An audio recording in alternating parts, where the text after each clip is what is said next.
1968 Dodge Superstock Hemi Dart. The 1968 Dodge Superstock Hemi Dart was engineered with a single purpose: to dominate drag racing. Built in extremely limited numbers, these cars were never meant for the street.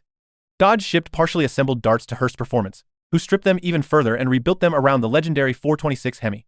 The goal was simple: remove every unnecessary pound, maximize weight transfer, and unleash as much power as possible within the NHRA Superstock rulebook. The transformation started with the body. The fenders, doors, hood, and deck lid were replaced with lightweight fiberglass panels. The windows were thin Corning glass, and the interior was reduced to bare essentials: no sound deadening, no heater, no rear seats, and even the door mechanisms were replaced with simple straps. The result was a shockingly light package, roughly 3,000 pounds with a massive Hemi under the hood. The engine itself was the same 426 cubic inch V8 that had already terrorized NASCAR. With a factory rating of 425 horsepower but far more in actual output, the Hemi used dual 4-barrel carburetors, a cross-ram intake, and enormous breathing capability. Tuners routinely pushed these cars into the low 10-second quarter-mile range, making them nearly unbeatable in superstock competition. The problem wasn't the Dart itself, it was the engine. By the mid-1960s, Chrysler's Hemi had become so dominant in stock car and drag racing that sanctioning bodies began rewriting rules to slow it down. NASCAR suspended the 426 Hemi entirely for the 1965 season, citing cost and limited availability.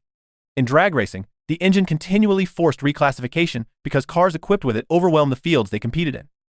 For the 1968 Superstock Hemi Dart, the NHRA repeatedly adjusted classes to keep competition balanced. While not banned as a model, the Hemi combination pushed so far beyond typical production equipment that rule changes eventually reduced its competitive window. Racers faced displacement limits, weight penalties, and class reshuffling, all aimed at leveling the field.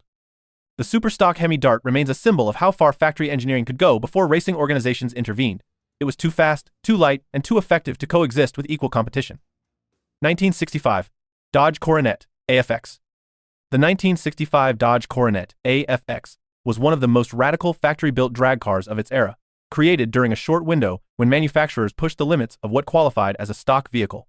Dodge engineers were focused on one thing: improving weight transfer to achieve harder launches and faster 60-foot times.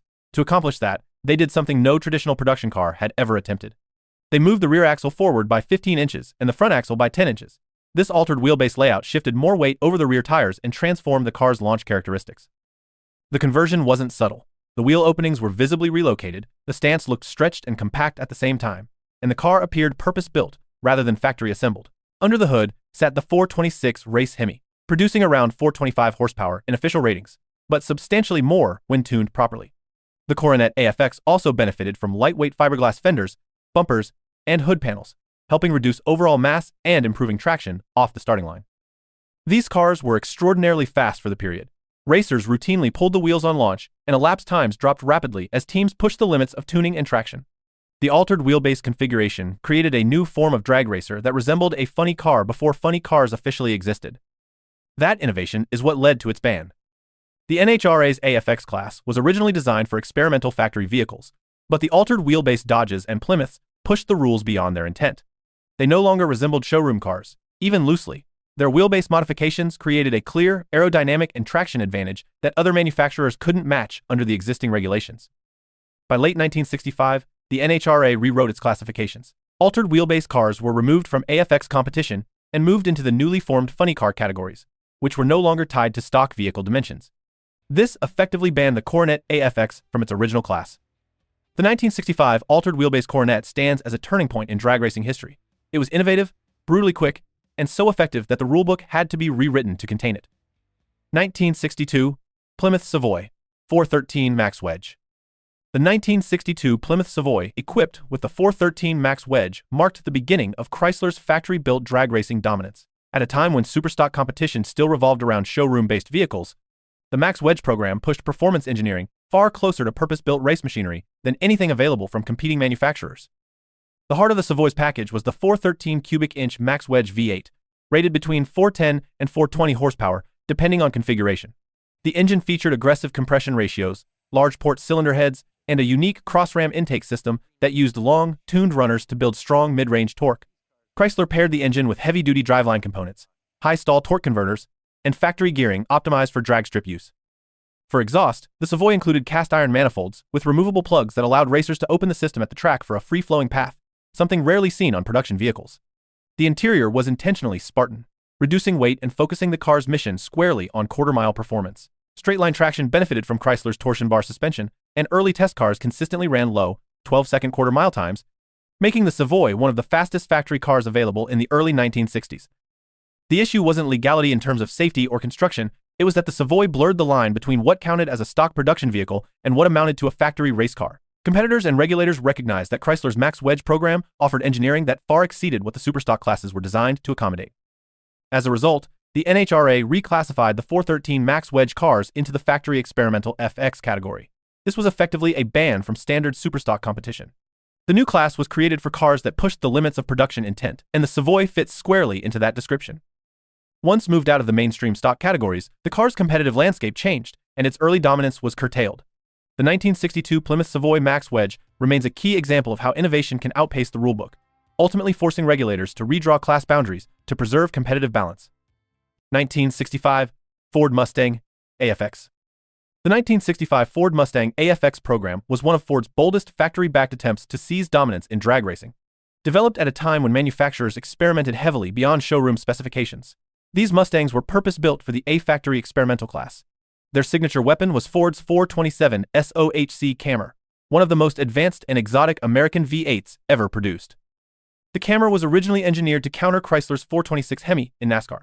Although NASCAR banned the engine before it could compete, the Camaro was not banned in drag racing. Instead, Ford redirected the engine to the NHRA AFX arena, where it quickly became a powerhouse. With its single overhead camshafts, hemispherical chambers, large valves, and sky-high revolutions per minute capability, the 427 SOHC produced between 616 and 657 horsepower in factory tune. Well-prepared versions easily surpassed those numbers with only mild tuning. To fully exploit the Camaro's potential, Ford created altered wheelbase Mustangs that shifted both axles forward to improve traction and weight transfer. Fiberglass body components, stripped interiors, and specialized suspensions made these cars extremely light and brutally explosive at launch. Their reputation for wild, multi-foot wheel stands became part of drag racing folklore.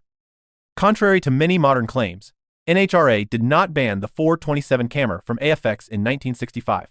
Camaro-powered Mustangs remained legal and raced actively through both 1965 and 1966, within AFX and other classes. The real regulatory shift came later. By 1967, the altered wheelbase AFX cars, with their extreme modifications and theatrical launch behavior, were reclassified by NHRA as early funny cars. This transition reflected their evolution, not a ban. Thus, the Mustang AFX and its Camaro engine were never outlawed from drag racing. They simply outgrew the class they were born into. As innovation surged forward, NHRA updated its hierarchy to keep pace. The 1965 Mustang AFX remains a symbol of just how rapidly factory racing technology escalated. Its presence helped push drag racing into the funny car era, proving that when manufacturers fought for supremacy, rulebooks had to evolve just to keep up. 1969 Dodge Charger Daytona. The 1969 Dodge Charger Daytona was created for one purpose: to win NASCAR races on high-speed superspeedways. Dodge engineers understood that the standard Charger's shape produced instability at high speeds, so they developed an aerodynamic solution that pushed NASCAR into a new era of engineering. The Daytona featured a pointed nose cone to reduce drag, a flush rear window, and a rear wing mounted high in clean airflow to increase stability. These modifications were not cosmetic. They were carefully calculated to make the Daytona the most aerodynamically efficient stock car of its time. Under the hood, teams could equip the Daytona with either the 440 Magnum or the racing spec 426 Hemi, the latter being the preferred choice for maximum performance. With the Hemi installed, the car became capable of speeds previously unheard of in NASCAR competition. In March 1970, Buddy Baker drove a Daytona to 200.447 miles per hour at Talladega, making it the first stock car to officially exceed 200 miles per hour on a closed course. The Daytona's success was immediate. It won multiple races during the 1969 and 1970 seasons, and established a high-speed benchmark other manufacturers struggled to match. Yet, its dominance also revealed an uncomfortable reality for NASCAR. The aero war that had begun between Chrysler, Ford, and Mercury was escalating quickly. Engineering costs were rising, speeds were increasing faster than safety technology, and smaller teams were unable to keep up with the highly specialized aerodynamic designs. NASCAR responded by rewriting the rulebook for the 1971 season. The new regulations placed a displacement cap of 305 cubic inches on cars using extraordinary aerodynamic aids, effectively neutralizing vehicles like the Daytona and its sibling, the Plymouth Superbird. Teams could still run the aero bodies, but without the large displacement engines, they were no longer competitive.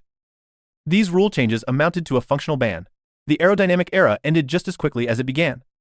The 1969 Dodge Charger Daytona remains one of the most influential cars in NASCAR history. Its speed forced the sport to rethink safety, cost, and the balance between innovation and regulation.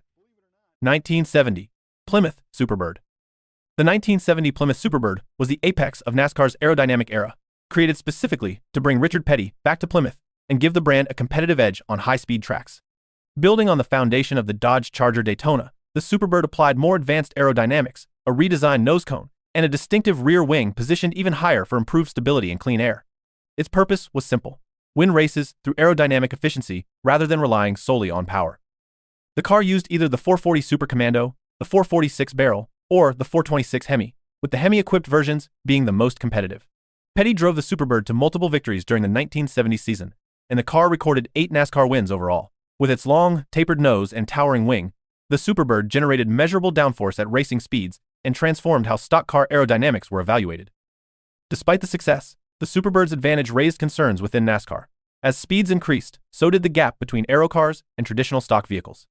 This aerodynamic arms race made competition uneven, increased development costs, and pushed safety limits. Smaller teams were unable to compete, and the sport risked becoming a two-manufacturer engineering battle rather than a balanced field.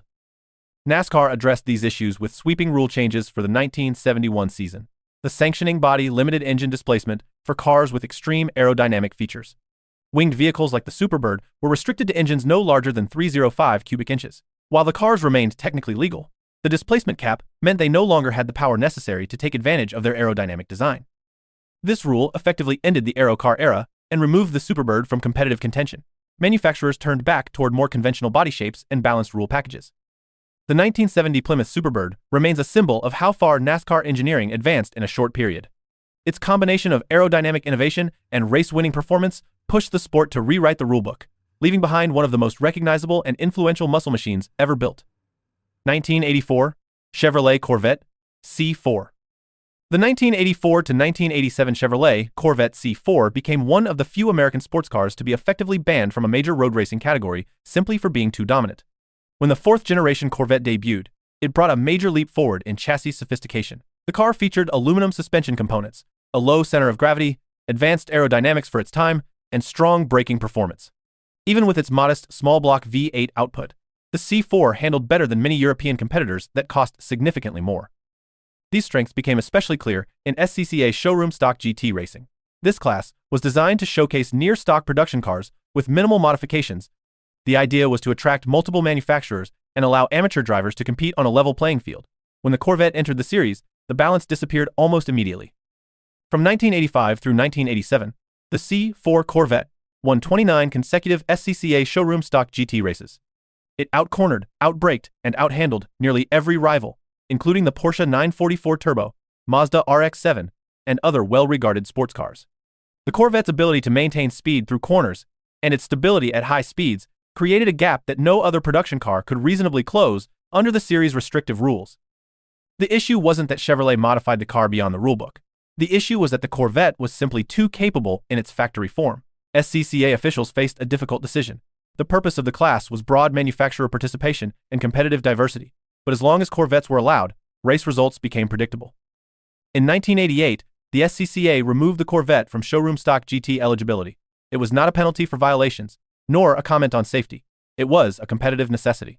Without the Corvette exclusion, entries from other manufacturers would likely have disappeared, and the class itself risked collapsing. The 1984 Corvette C4 remains an example of a production car so advanced for its class that regulators had no choice but to step in. Its engineering outpaced the intended spirit of the series, resulting in one of the most unusual bans in American motorsport history. 1964 Ford 427 SOHC Camaro. The Ford 427 SOHC, better known as the Camaro, was one of the most advanced and ambitious American performance engines ever built. Originally designed as Ford's answer to Chrysler's dominant 426 Hemi, the Camaro introduced technology far beyond what NASCAR's stock car rulebook anticipated. Its development represented a major shift toward high revolutions per minute overhead cam racing engines at a time when nearly all competitors were still using traditional pushrod V8s. The Camaro was based loosely on the Ford FE block, but used single overhead camshafts, huge valves, hemispherical chambers, and a high-flow valve train capable of sustained operation beyond 7,000 revolutions per minute. In factory form with a single 4-barrel carburetor, the engine produced around 616 horsepower. With dual carburetor setups, output climbed to roughly 657 horsepower. Tuners frequently pushed it well past those figures.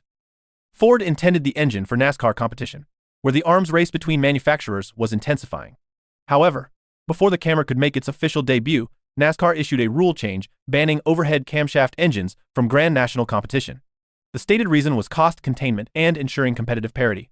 The underlying reality was that few teams outside Ford had the financial ability to match the complexity or expense of such an advanced engine program. With the ban in place, the Camaro never turned a lap in NASCAR's Premier Series. Ford redirected the engine to drag racing, where it found immediate success in top fuel and funny car categories. Its high revolutions per minute capability made it popular among top-tier racers through the late 1960s, especially before the rise of specialized nitro engines. Despite the Camaro's achievements in other forms of motorsport, its NASCAR exclusion remains one of the clearest examples of regulation stopping innovation before it could reshape the competitive landscape. The engine represented a technological leap forward, but racing series often balance innovation against cost and fairness. 1963. Chevrolet 427 Mystery Motor. The Chevrolet 427 Mystery Motor remains one of the most legendary and short-lived engines in American racing history. Developed in complete secrecy by Chevrolet's engineering team, the engine represented a major technological step between the existing W Series 409 and what would later become the Mark IV big block family. It debuted publicly at the 1963 Daytona 500, where its performance immediately drew nationwide attention. The Mystery Motor was an experimental 427 cubic inch V8 designed specifically for NASCAR competition. It featured canted valves, improved cylinder head flow, a more efficient combustion chamber, and stronger bottom-end architecture to support high revolutions per minute durability. These design elements were unlike anything Chevrolet had run in stock car racing before. Output figures were never officially published, but race teams estimated well over 500 horsepower in competition form. Rex White, one of Chevrolet's top drivers, qualified at 166 miles per hour with the engine at Daytona. This was a remarkable achievement for the time and demonstrated the potential of the new architecture. The combination of speed, engineering, innovation, and secrecy created immediate buzz. Rivals took notice, and NASCAR began evaluating the competitive implications of the new platform. However, the Mystery Motor's rise coincided with a turning point in American motorsports politics. In January 1963, General Motors announced it was withdrawing from all factory-backed racing efforts to comply with the Automobile Manufacturers Association (AMA) racing ban. The decision was also influenced by growing federal antitrust scrutiny over GM's market dominance. As a result, support for the engine disappeared almost overnight. With no official backing, teams could not continue developing or campaigning the Mystery Motor. NASCAR did not ban the engine directly. Instead, GM's sudden withdrawal removed the resources needed to maintain it. The engine program was effectively stopped before it reached full competitive maturity. The 427 Mystery Motor remains historically significant as the prototype for Chevrolet's future Mark IV big block family. Its brief appearance demonstrated the direction of next-generation performance engineering, while its disappearance marked one of racing's most abrupt and politically driven endings. 2018. Dodge Challenger SRT Demon 170. The 2018 Dodge Challenger SRT Demon 170 pushed production car acceleration into territory previously reserved for purpose-built drag machines. As the final and most extreme version of Dodge's factory drag racing program, the Demon 170 produced up to 1,025 horsepower on E85 fuel and delivered performance metrics unheard of for a street-legal vehicle. Its combination of immense power, advanced traction management, and lightweight design allowed it to accelerate from 0 to 60 in 1.66 seconds and run the quarter mile in 8.91 seconds at over 150 miles per hour under ideal conditions. Dodge engineered the Demon 170 with a revised 6.2-liter Hemi V8, a strengthened supercharger system, upgraded fuel delivery, and an intercooling strategy designed to maintain charge density even under repeated launches. The chassis incorporated drag-optimized suspension geometry, trans brake capability, and a calibration designed to transfer weight efficiently without sacrificing stability. The result was over 2 Gs of peak acceleration, the highest ever recorded by a production automobile. The issue was not power output or safety in standard road use. The problem arose when the car entered organized drag racing environments. The NHRA maintained strict safety regulations based on elapsed times and trap speeds. Any vehicle capable of running the quarter mile quicker than 9.99 seconds or faster than 135 miles per hour must be equipped with certified roll cages, drive shaft loops, fire suppression systems, and additional structural reinforcements. Because the Demon 170 could run in the 8-second range straight from the factory, it exceeded NHRA safety thresholds without possessing the mandatory equipment. As a result, the NHRA issued a violation notice, stating that the car was not permitted to compete on sanctioned tracks unless fitted with the required roll cage, parachute, and safety gear. This was widely reported as the Demon 170 being banned, but the ruling was procedural rather than punitive. The NHRA applied the same rules used for any car capable of similar speeds, regardless of manufacturer. Still, the message was clear. The Demon 170 delivered performance so far beyond typical production vehicles that it crossed directly into race car territory. The Demon 170 stands as a milestone in American muscle engineering, demonstrating how close a factory-built car can come to professional drag racing capability before regulations intervene. 1969 Chevrolet COPO Camaro 9561. The 1969 Chevrolet COPO Camaro 9561 was created to bypass General Motors' internal engine restrictions and give drag racers access to big block power in the lightweight F-body platform. Under GM policy, engines larger than 400 cubic inches were prohibited in midsize and compact cars. The 427 cubic inch L72 engine was therefore unavailable in the Camaro under normal ordering procedures. However, the Central Office Production Order system allowed dealers and racing teams to submit non-standard factory orders intended for fleet or specialized purposes. Using this loophole, performance-focused dealerships such as Yanko, Berger, and others arranged for Chevrolet to install the L72 427 into the Camaro directly from the factory. The result was the COPO 9561 package. The L72 was a high-compression, solid-lifter big block officially rated at 425 horsepower, but capable of producing significantly more with proper tuning. The combination of a large displacement engine, robust bottom end, and high-flow cylinder heads made the COPO Camaro a formidable drag racing platform. Chevrolet equipped the car with heavy-duty cooling, strengthened driveline components, and a choice between the Muncie 4-speed manual or the Turbo 400 automatic. The cars remained visually understated, lacking high-profile graphics or external identifiers. Their real purpose became evident only on the drag strip, where COPO Camaros routinely delivered competitive times in Superstock and related NHRA classes. While the COPO 9561 was never banned from drag racing, its long-term development was effectively limited by GM's continued adherence to the corporate displacement cap. Chevrolet did not openly support or expand the program beyond the 1969 model year, leaving dealers and private teams to maintain and modify the cars independently. Without official backing or a new supply of factory big block Camaros, many racers shifted to platforms with more consistent manufacturer support. The 1969 COPO Camaro 9561 remains an example of how creative ordering strategies allowed teams to circumvent corporate restrictions. It was not removed from competition by sanctioning bodies, but the internal GM displacement ban ensured the car would remain a one-year anomaly rather than an ongoing factory drag racing program. 1968 Plymouth Hemi Barracuda.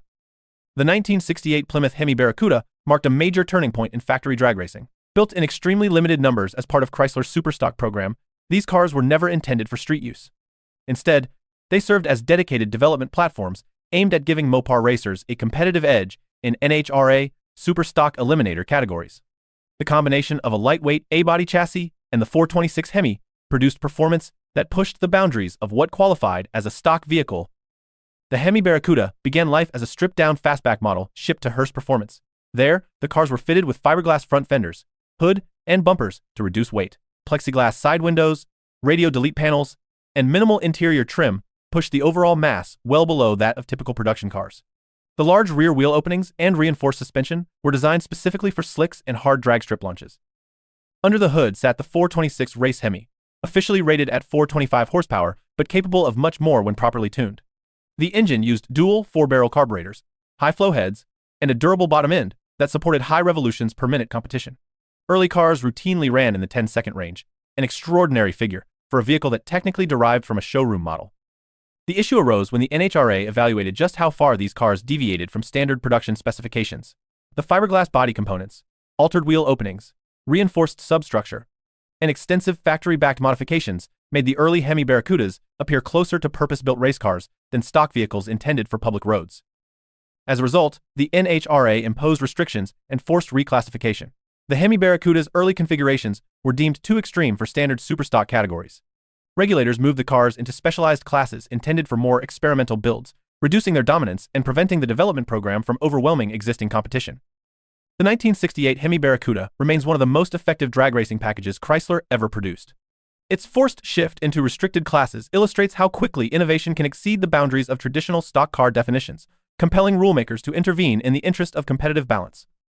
1985 Consulier GTP. The Consulier GTP was one of the most unconventional American performance cars ever to enter professional motorsport. Designed by Warren Mosler, the GTP prioritized lightweight construction above all else. Its chassis used a composite monocoque structure, eliminating traditional metal framing and reducing mass to levels far below competing sports cars. Combined with efficient aerodynamics and a mid-mounted Chrysler 2.2-liter turbo 2 engine, the Consulier delivered exceptional acceleration, braking, and cornering capability despite modest displacement. When the car entered IMSA competition in the late 1980s, its advantages became immediately noticeable. The GTP was lighter, more fuel-efficient, and easier on brakes and tires than rival entries. Even with a relatively small turbocharged four-cylinder, it carried exceptional power to weight balance and maintained competitive lap times at major events like Lime Rock, Road America, and Laguna Seca. Success followed quickly. The GTP won multiple IMSA events across several seasons and developed a reputation for being difficult to beat. Its ability to run consistent lap times without fading over long stints made it especially effective in endurance formats. For IMSA, this presented an unexpected challenge. The series leaned heavily on manufacturer participation and sponsorship visibility, but the small-scale Consulier effort was outperforming better-funded factory teams. To address concerns about competitive imbalance, IMSA first imposed a 300-pound weight penalty on the GTP. Mosler responded by continuing to win races. Eventually, IMSA introduced broader rule changes that effectively prohibited the car from further competition. Although not framed as a direct ban, the cumulative penalties and restrictions made the car non-viable within its class. The situation reflected a conflict between innovation and series economics. The Consulier GTP demonstrated that lightweight engineering and efficiency could outperform larger, more powerful factory-backed entries. But in a series dependent on manufacturer involvement, a low-volume independent car dominating the field created tension and reduced competitive variety. By 1991, the Consulier GTP was effectively removed from IMSA racing. Its legacy remains defined by a brief period of impressive success and the rule changes that followed, showcasing how disruptive engineering can lead to regulatory intervention in organized motorsport. 1964. Ford Fairlane Thunderbolt. The 1964 Ford Fairlane Thunderbolt was one of the most focused and uncompromising factory drag cars ever produced. Built expressly for NHRA Superstock competition, the Thunderbolt pushed the boundaries of what a production-based vehicle could be. Ford constructed just over 100 units, each assembled with lightweight materials, minimal interior components, and the most aggressive big-block engine in the company's arsenal, the 427 High Riser. Under the hood, the High Riser used high-mounted intake ports, a radical dual 4-barrel carburetor setup, and massive airflow capability to produce well over 600 horsepower in race tune. Official factory horsepower figures were conservative, as the engine was not built for street manners but for maximum drag strip performance. The car also received heavy-duty driveline components, reinforced suspension pieces, and gearing optimized specifically for quarter-mile acceleration. Weight reduction was a foundational principle. The Thunderbolt used fiberglass doors, fenders, and hood, acrylic side windows, lightweight bucket seats, and deleted nearly all comfort and convenience equipment. Even the battery was relocated to the trunk for improved weight transfer. These features allowed the Fairlane's unibody chassis to launch aggressively, often carrying the front wheels several feet off the ground. The issue arose when the NHRA reviewed how far Ford had pushed the concept of a superstock vehicle. The Thunderbolt's extensive use of non-production materials, limited availability, and racing-specific engineering stretched the definition of stock beyond the class's intent. Competitors argued that the car was effectively a factory-built race machine masquerading as a production model. As a result, the NHRA strengthened its homologation rules. Regulations tightened around the use of lightweight components, minimum production quantities, and what qualified as factory equipment. These changes effectively ended the Thunderbolt after its single model year, preventing Ford from producing updated versions or dominating the class further. The 1964 Thunderbolt remains a milestone in American drag racing history. It demonstrated how far a manufacturer could push a production platform before sanctioning bodies intervened to preserve competitive parity. 1970. Buick GSX Stage 1. The 1970 Buick GSX Stage 1 arrived at a moment when Detroit muscle cars were reaching their performance peak. Buick had traditionally been viewed as a luxury-oriented division, but when GM lifted its internal ban on engines larger than 400 cubic inches for intermediate cars, Buick seized the opportunity. The result was the GSX Stage 1, powered by a 455 cubic inch big block that delivered massive torque and impressive acceleration for a full-size muscle platform. The Stage 1 performance package elevated the engine with a more aggressive camshaft, revised cylinder heads, larger valves, a high-flow carburetor, and optimized ignition timing. While Buick officially rated the engine at 350 horsepower, independent testing consistently showed higher figures. The standout number was torque.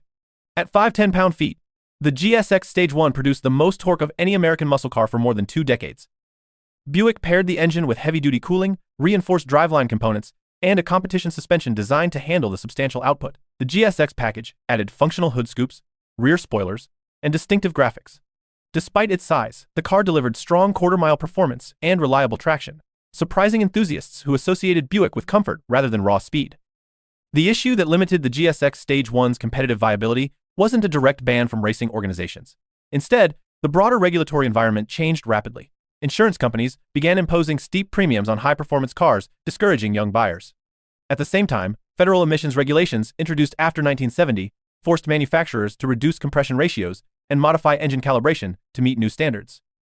These combined pressures meant that cars like the GSX Stage 1 quickly became untenable in their original high-performance form. Buick's 455 Stage 1 survived briefly but lost significant output as regulations tightened.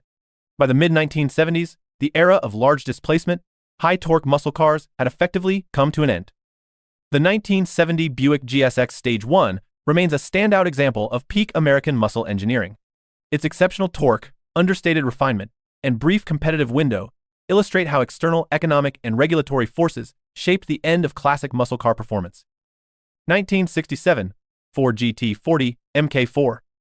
The 1967 Ford GT40 MK4 was an engineering leap that redefined what an American-built race car could achieve. Developed by Ford's Advanced Vehicles division, the MK4 featured a honeycomb sandwich chassis inspired by aerospace construction techniques. This design offered exceptional rigidity while keeping weight under control, improving high-speed stability and crash resistance. The car also adopted a longer, more aerodynamic body compared to earlier GT40 variants, enhancing performance on long straights.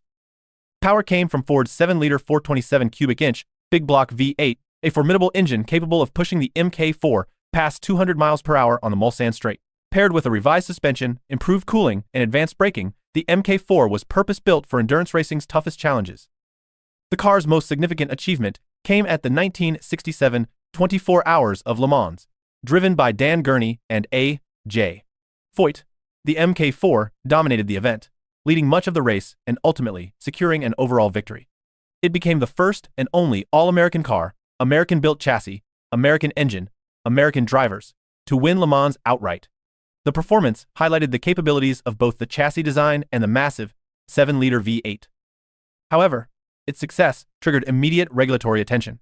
The FIA, concerned about rising speeds, increasing vehicle mass, and the safety implications of large displacement engines, revised the rules for prototype racing beginning in 1968.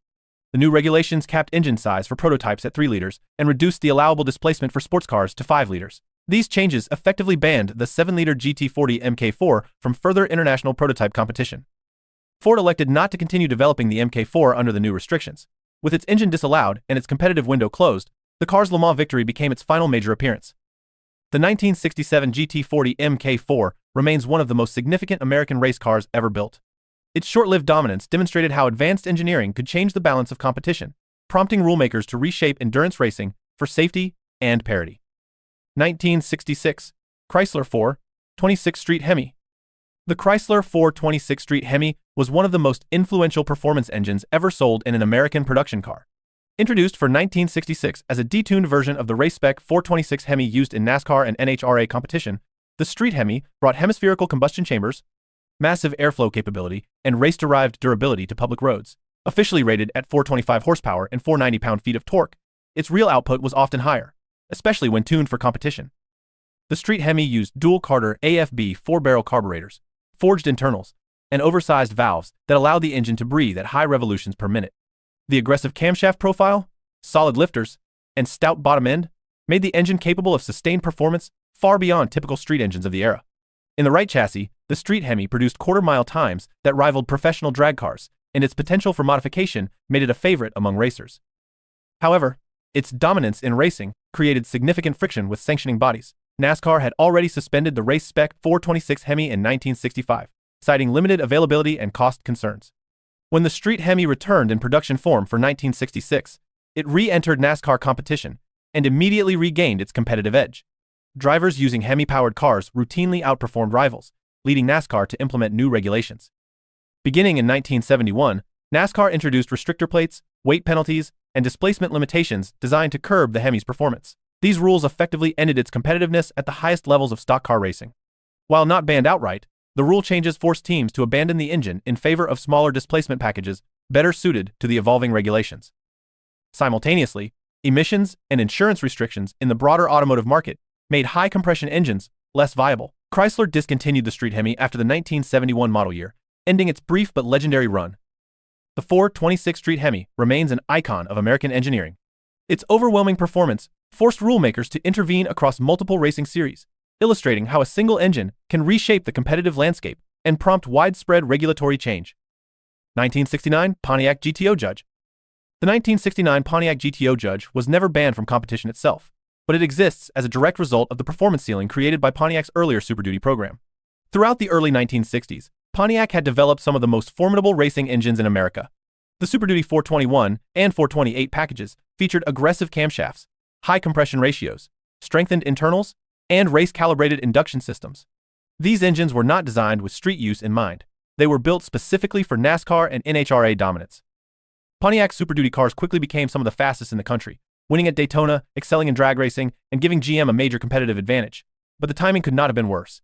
In January 1963, General Motors issued a corporation-wide ban on all factory-backed racing efforts. This decision followed increasing federal antitrust scrutiny over GM's massive market share. Executives feared that continued involvement in motorsports could escalate regulatory pressure. As a result, Pontiac was forced to cancel all Super Duty development and halt distribution of racing engines to teams. By the late 1960s, Pontiac was still under the restrictions created by the internal GM ban. This meant high-compression Super Duty engines could not legally be developed, promoted, or supported. The GTO Judge, introduced in 1969, reflected this new environment. It relied on the Ram Air 3 and Ram Air 4 engines, both strong performers but not in the same league as the earlier Super Duty platforms. Pontiac used creative tuning, revised carburation, and improved exhaust flow to remain competitive within the confines of GM policy. While the GTO Judge became an icon of the muscle car era, it represented the best Pontiac could offer without violating corporate mandates. The true peak of Pontiac's racing program had been cut short 6 years earlier, long before the Judge hit showrooms. The 1969 GTO Judge stands today as a symbol of how corporate regulation, not racing sanctions, ended Pontiac's most powerful era. Its performance legacy exists in the shadow of engines GM required them to abandon. 1969 AMC Javelin AMX. The 1969 AMC Javelin AMX represents one of the most intriguing underdog stories in American motorsport. Competing in the SCCA Trans Am series, AMC entered a field dominated by Ford, Chevrolet, Pontiac, and Chrysler. The Javelin AMX program leaned on weight reduction, improved aerodynamics, and creative engineering to keep pace with better-funded manufacturers. Trans Am rules required teams to use production-based engines limited to 305 cubic inches, prompting AMC to develop a D-stroked version of its 390 V8 to meet the displacement cap. This engine was paired with significant aerodynamic improvements. The AMX program utilized fiberglass cowl induction hoods, reshaped front ends, and revised spoiler designs to improve stability at high speeds. These modifications were subtle compared to the aero wars happening in NASCAR, but they provided measurable performance gains on road courses. AMC built a platform that could corner well, brake consistently, and deliver competitive lap times when tuned properly. However, the Javelin AMX quickly attracted scrutiny from the SCCA. Rival teams questioned the legality of AMC's new engine design, claiming that the D-stroke 390 did not strictly meet homologation requirements. The SCCA conducted teardown inspections to verify compliance, reviewing crankshaft dimensions, bore and stroke measurements, and block specifications. Although the engine could be made legal with the correct components, the process delayed AMC's competitive momentum. At the same time, AMC struggled with official homologation for several of its aerodynamic pieces. The SCCA required parts to be available on production models, but AMC's limited manufacturing scale made it more difficult to demonstrate widespread availability. Without validated homologation, AMC could not fully leverage some of its competitive advantages. These regulatory hurdles did not constitute a direct ban, but the effect was similar. The Javelin AMX lost critical development time, and its most ambitious components were sidelined until AMC could meet SCCA requirements. This slowed the car's progress during a period when Trans Am competition evolved rapidly. Despite these challenges, the Javelin AMX eventually found success in later seasons. But in 1969, rule scrutiny and homologation barriers prevented AMC's innovations from reaching their full competitive potential, illustrating how technical regulations can shape the trajectory of an underdog racing program.